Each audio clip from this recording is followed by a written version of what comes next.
Well, it's easier to predict who the losers are than who the winners are. The losers are ones, speaking of media specifically, who are dependent upon an advertising model and a pure subscription model where people are simply paying for the media content. And that is a very difficult model as we transition increasingly rapidly from print, over the air to online. Because that's no great observation, but people just aren't prepared to pay as much for online.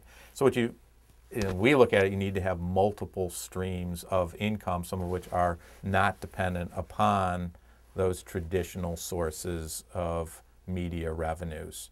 I think content, I believe, continues to be absolutely critical, and people are willing to pay for real insight through a period like this.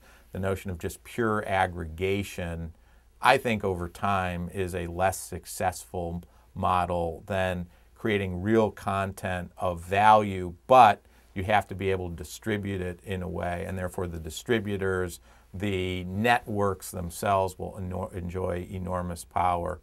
But we're a content creator, we're also a distributor, and we have multiple streams, and that's why I'm generally very optimistic about where we're headed. Historically, most companies have had a point of view that they needed to create everything on their own. They needed to build it on their own.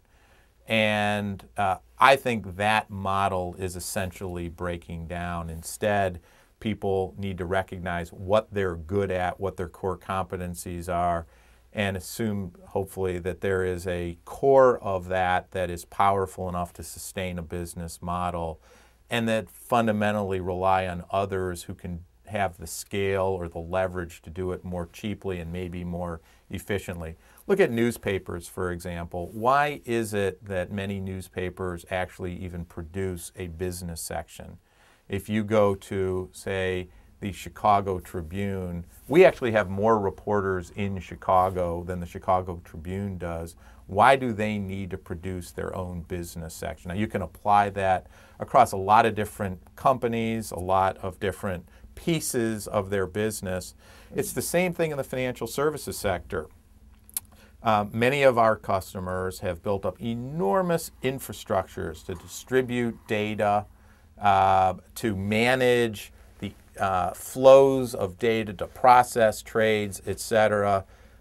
And they really are not necessarily in every case the best party to actually do that, where the function is not creating a competitive advantage for them.